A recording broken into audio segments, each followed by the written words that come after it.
We produced his screenplay. It was a movie, the only movie we ever made at school. You ready? Okay. All right, so we were talking about some of the stuff that you were doing at ABC and daytime. I had a question. In general, when did the television business shift more to the West Coast? Well, production was usually there anyway.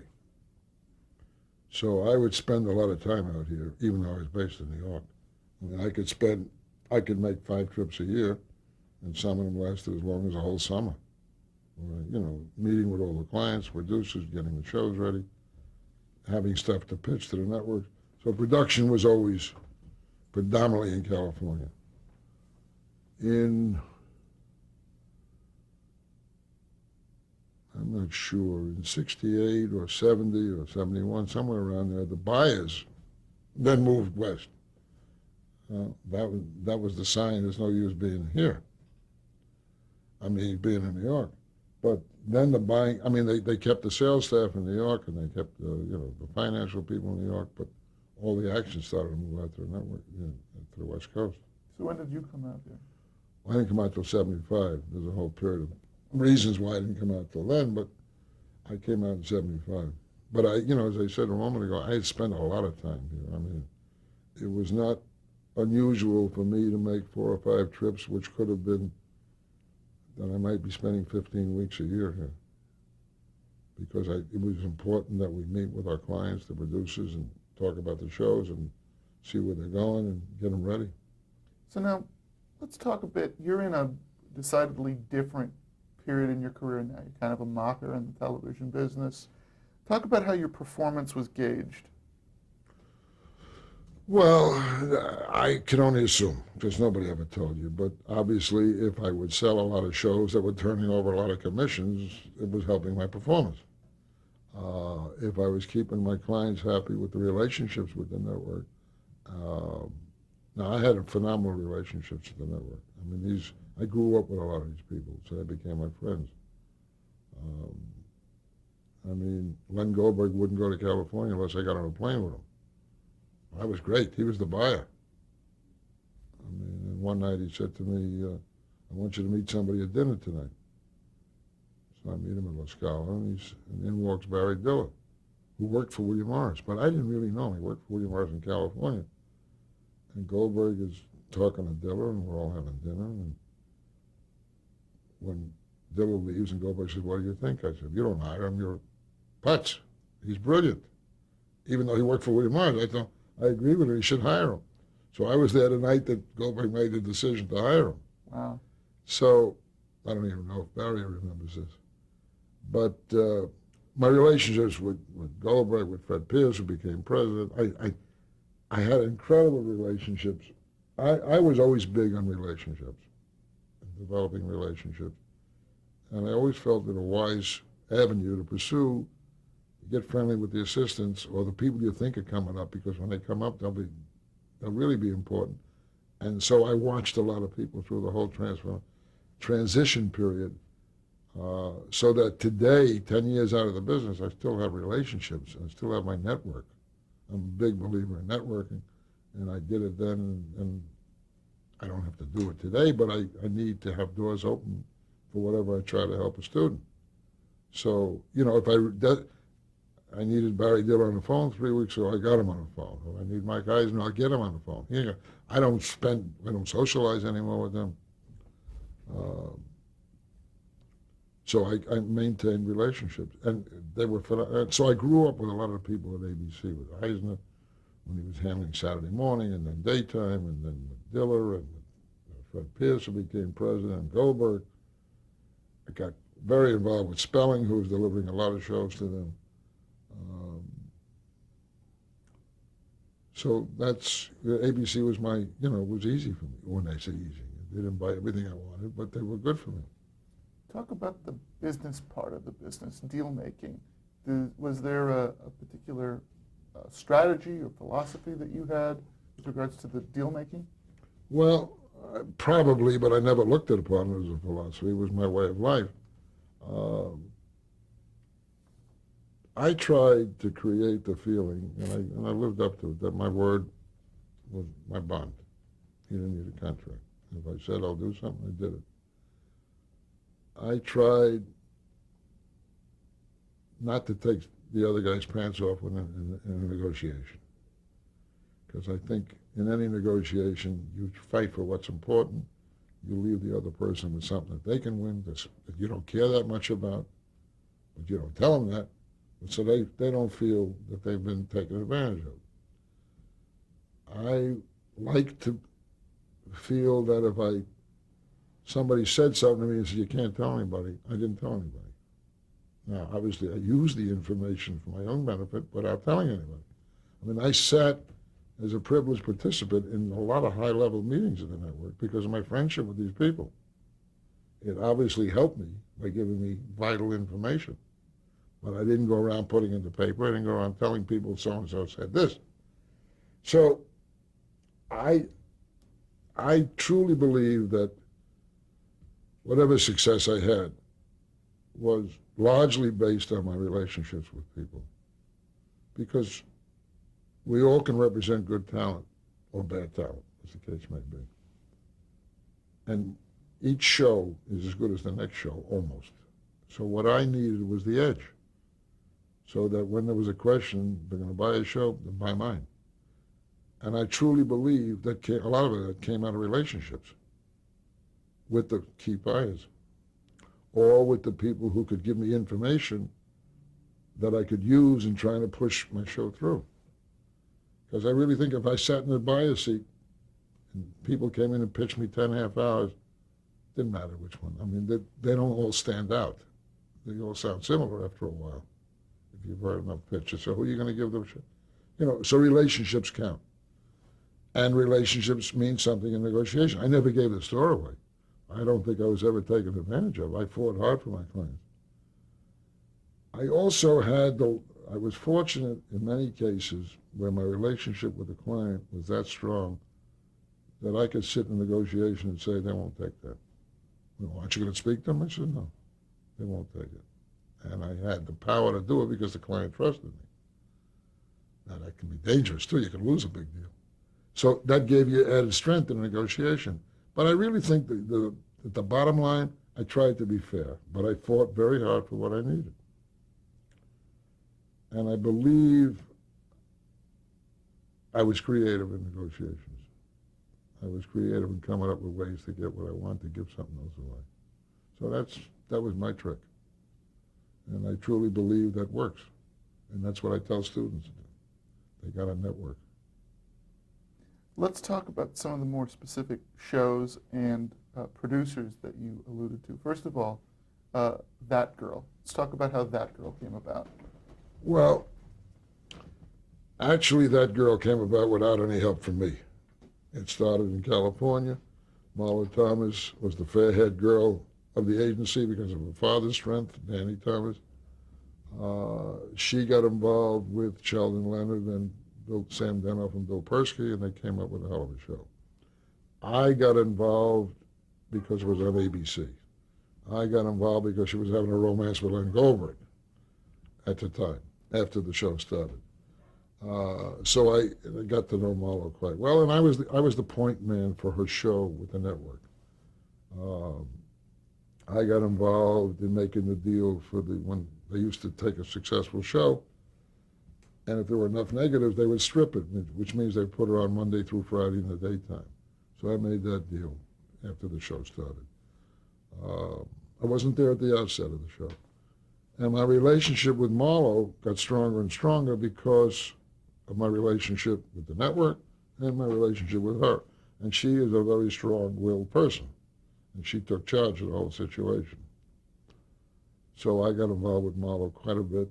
I got involved with her craziness, her fighting, but she's a bright woman, and she was often right, but she was very demanding. Now, she was not only the star of the show, she was the executive producer. Well, she was an executive producer and an owner, but this, don't forget, her father's positions are pretty good.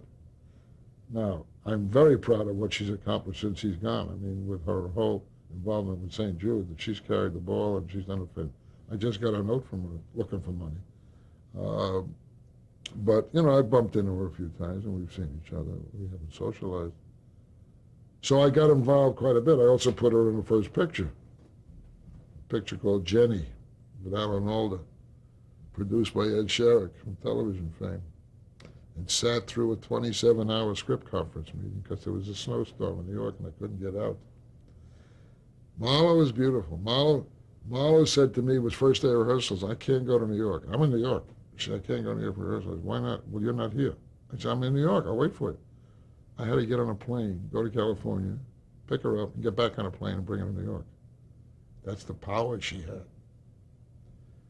And then there was a snowstorm, but I couldn't leave. So I sat through line by line of that script, which wasn't that good to begin with Alan Alda, Marlo Thomas, the director, and Ed Sherrick. The only time as an agent I went through each word in the script with the people involved. So I've had some interesting experiences with Marlo. I once accused her of making my phone bill when I was spending a week in Florida higher than my hotel bill. She would find me on a golf course, find me on a beach. She needed something, she wanted something, she found a way to do it. So it was a good experience. And I give her credit. She fought for what she believed in, and she was right most of the time. So that was my involvement with Marlo. Now you mentioned Aaron Spelling. Well, I didn't sign Aaron Spelling, but since most of his shows were on ABC, I got involved quite a bit with him. And I spent a lot of time out here and became good friends with Aaron. We socialized, we played ball, we visited. I was the only outside person at his marriage to Candy Spelling, because I wouldn't believe he was getting married. So I said, I don't believe it. He said, no. I said, well, I'm flying out. And I was the only one to do it. Now, where did your relationship with him begin? On what show? Do you remember? I don't know. There were so many shows. I was clearly involved with him with Mod Squad, with Honey West, with all his shows. I don't know really where it started, but we got close. We were roughly the same, not quite the same age, and I would come out here a lot. He wouldn't get on a plane. He wouldn't, he never came to New York because he wouldn't fly. So I was carrying a lot of his, his requests. He was in business with various people. He was in business with Four Star for a while. He was doing shows for them, Dick Powell. Then he was in business with Danny Thomas and Sheldon Leonard. Then he was in business with Len Goldberg.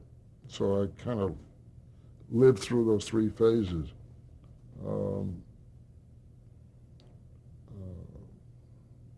Got to know him quite well. I mean, he trusted me when he was romancing his wife, and she would wisely leave town and go to New York so he would want her more. He'd call me and say, hey, baby, take care of her. She's in New York. Buy her this, buy her that. Okay, whatever. I mean, but so we got to know each other quite well. There was a period in time they didn't socialize when he got married to Candy, and they lived in this big house, and the only ones who would be there would be my wife and myself. And we'd play cards, and we'd sit there, not in a new house. We had a falling out for many years, which has now been reinstated, so I didn't see the new house. But we were quite involved. I don't know what show it started on. I remember, Larry Gordon denies this, but I remember Mod Squad being invented in a car ride one day between Aaron Spelling, myself, and Larry Gordon. And Larry Gordon was the driver. And Larry Gordon said, no, I came up with the idea. I said, no, we all three of us, we invented a show. So that was Mod Squad. I remember that one. Talk a bit about Aaron professionally. To what do you attribute his just phenomenal success and longevity? His love, his care, his involvement. He touches everything. He doesn't let go, and he's talented. Well, I should start with his talent. Starts first. He's really a student of television. He understands television, and never really cared to get that much into the motion picture world. And I mean, he'll read every script. He'll get involved in every casting. So he doesn't have to. I just dropped him a note the other day. I said, "You're my hero. You sold another show." And, at this stage of the game, he sold another show. I think that's had a lot to do with it. I mean, he learned, he was a writer, he was an actor. He started as an actor, he became a good writer, and then a good producer.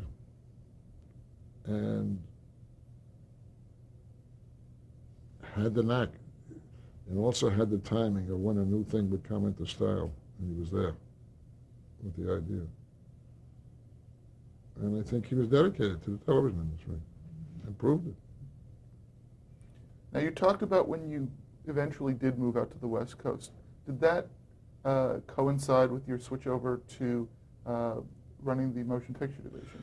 Well, what happened was I was going to move out in '68, and I convinced my company to let me come out to California to be an agent. Somehow the business changed in '68. I can't remember why. And a lot of my clients moved out of California. I said, where am I going? I mean, Norman Jewison was a client for all these years. He moved, and someone else moved. And I went back and I said, timing's off. I don't want to go out now. So they asked me if I would run the motion picture division. Okay, I'll run the motion picture division. So I did that in New York. I ran the motion picture division until I found out there was no such thing. 4 or 5 years later, there was no motion picture because nobody in New York to talk to. And I got lucky, and I put together French Connection, I put together Last Tango in Paris, and I put together several films, which was fun. A couple of good movies. A couple of good movies. Until I realized there was no such business in New York anymore. All the studios were here, and all the decisions were here. So I then said, okay, I'm going to California. And I used to drive them crazy. I was not easy to manage. And I was coming out in June of '75 when my kids all got through with school, and one was graduating college, one was graduating high school, one was going into high school. It was a good time to come. And lo and behold, in January of '75, the guys left and started CAA. And I was coming out to run the television operation. And all of a sudden, the whole middle line of William Morris Television was gone. Followed shortly thereafter by about another 20 agents and 200 clients. So I never left. I came out on January 18th, whenever it was, and never left. So I came out 6 months ahead of schedule. But we rebuilt it, after what could have been a disaster and was a disaster for a while. We rebuilt the television operation. But 3 years later, when I gave the job to Jerry Katzman, it was then again doing great. But I thought I'd kill myself if I stayed in that job. Well, let's talk about what the state of the Morris Television Department was before the creation of CAA, and then how... Well, the reason I came out, the reason I wanted to come to California, okay, the reason I said I'll go into television, because I liked the action of television and the speed of television as compared to the motion picture business. And having tasted the motion picture business, I said, that's not for me. It takes too long. You don't make enough deals. You don't see the results. They don't get on the air. Pictures never get released. You'd be in development hell. I said, I don't want to do that. So I said, I'll go to television. And then after making that decision, I said, wait a minute, who's running television in California? And I couldn't figure out who was running it. Because it was kind of split between 3 guys, Sam Weisbord, Phil Weltman, and Norman Brokaw, but nobody was doing it. They were all playing major domos, whatever. So nobody was doing it. I said, somebody got to run it. I mean, it's a business. So Matt Lefkowitz, who was in New York, said, you're right. So you'll be in charge. Okay. And I wasn't looking for a title. I just wanted to come to California. I'd be happy just being an agent. Well, at that particular time, it seemed to a lot of guys on the West Coast, they thought there was going to be a New York takeover. I'm coming out, Matt Lefkowitz is in charge, this guy got fired, this guy got fired. What's happening? There was no New York takeover. There were things that had to be done. So it started this festering, maybe, I didn't know they were going to leave. And we had meeting after meeting after meeting, and I got close to Auerbach because I liked him. I saw his abilities. And it was all, and I was coming out looking for a house because I was going to be moving my family. So I got involved in a lot of meetings, and the problems got worse until the day they called me in New York and said, we're leaving. I said, whoops. That was a whole middle line. And it was a big problem for a while. Do you think one thing had to do with the other? Do you think your coming out precipitated this? They think there was a New York takeover. I was part of the New York takeover. The fact that decisions were being made by Nat Lefkowitz because Morris Stoller was out ill, and Lefkowitz was looking at the bottom line and said, this guy gets a lot of money, he doesn't do anything, or he doesn't produce. This guy is overpaid. This guy we don't need. He started to make changes. They sensed a New York takeover. They were wrong. I mean, there were certain things that existed at the time, but that's where their thinking was. So it was a rough period for a while. So what did you think about the chances for this new entity, this creative artists agency? Well, the guys had ability. I didn't think they all had ability, but the guys that left had ability. And I mean, it was shocking because nobody ever left in those days. And it was not like today where people jump from job to job. That was part of the culture when if you jumped around too much, you got a bad reputation. You can't keep a job. So you stayed. So that was kind of drastic. I don't think I ever evaluated. I had too much on my plate to worry about how were they going to do. I know they started out with they weren't getting any commissions because the clients they took all still had to pay William Morris.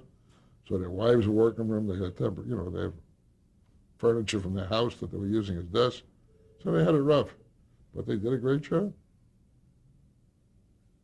They built a hell of a business. So you came out here. They had already left. At that point, what was your plan for the television operation? Well, I was coming out. I had several meetings. The night they called me in New York to say they're leaving, I got on a plane 6 months ahead of schedule and stayed here. I brought some agents with me to get on the plane that night. And it was Who were funny. some of those guys? Tony Ford, Saul Leon.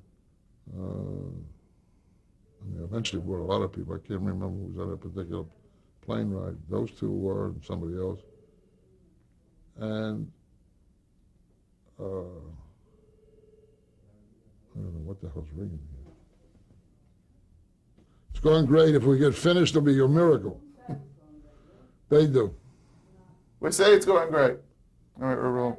All right, hon, that's it. You're off the case. We're rolling. So anyway, at this point now, you're out here. You're running the television department. It's the mid-'70s. And let's talk about some of the sort of the high points of that era. Hon, please.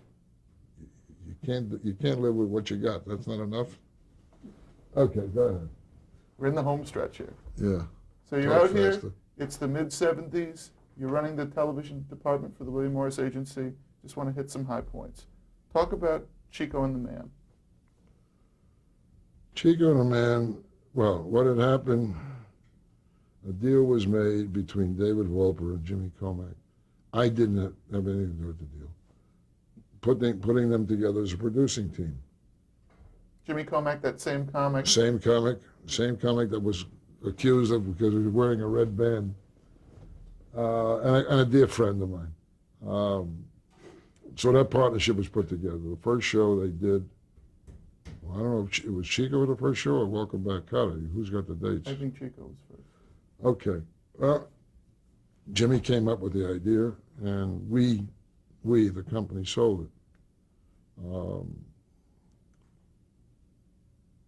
I got involved when I got here because I was friendly with Comack. So I was involved to the degree of helping him out with the show. I mean, helping him out with whatever problems the show had or dealings with the network, and I was here, so I got more involved. I was not involved in the sale of that show.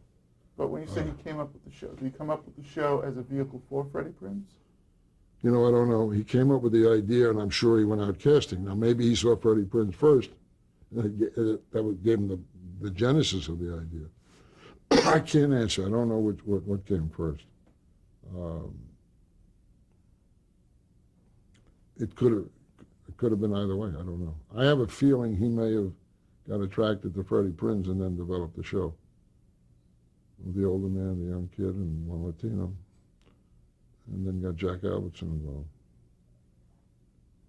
involved. I got involved with the making of the show and the series as it stayed on the air and the problems involved. Talk about the problem. Well, and when I say I got involved, I was aware of the problems. I was aware of Freddie's problems to a degree, and I would discuss it to whatever degree I could with Cormac, but it was really uncontrollable. And it was sad. He was obviously heavily influenced by what he was indulging himself with. I don't know that anybody had any inkling that he would go to the point it went. But it was a period of time when I think everybody involved with the show was a little bit indulging, or overindulging. And I'm being polite, deliberately. When did you find out about Freddie Prinze's suicide?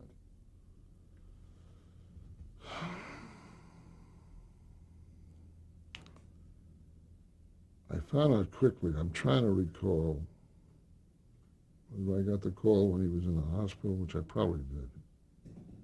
I think he died in the hospital. I think he was taken to the hospital. I probably knew about it when he was in the hospital. So before he died, and then ultimately he died. I don't recall how. Somebody told me, obviously, but I don't know. So at that point, what was being discussed with regards to the show? Finish the season as best as you can. I guess that's what was done. I don't recall vividly, but you can't go much further. I think that's what they did. They either had, I don't remember what particular episode that was of the series and how many they had left, but that ended the series. Talk about James Cormac, personally and professionally.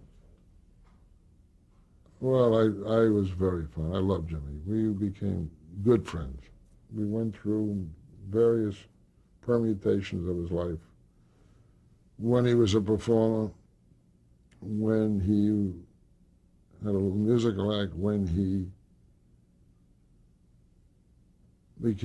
was acting, more acting, when he became a writer, producer. So I went through all these phases. We, socially, my wife and I, and he and his wife, became quite friendly. I was pursuing him.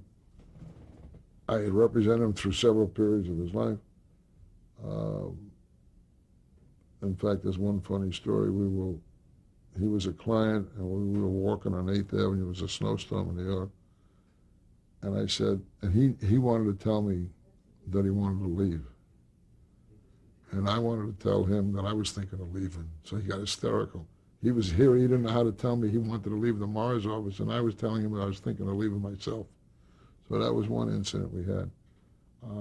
I would pursue him, and finally his wife, who was a great lady, said, "Will you sign with the guy? He keeps coming and brings Danish." I was bringing Danish to the house. I was trying anything I could, because I thought he was very talented. Didn't know that he would go to whatever limits he went, which was quite further. So we spent quite a bit of good time together through different phases of his career. I sold some of his shows. I was involved with his other shows. And since I wasn't here when he really started to get hot, there was another agent who was also involved. And we remained till his death, very friendly and close. We would celebrate anniversaries each year together because we were married at roughly the same time. And we still see his wife. We're going to change tape. We'll do our last tape.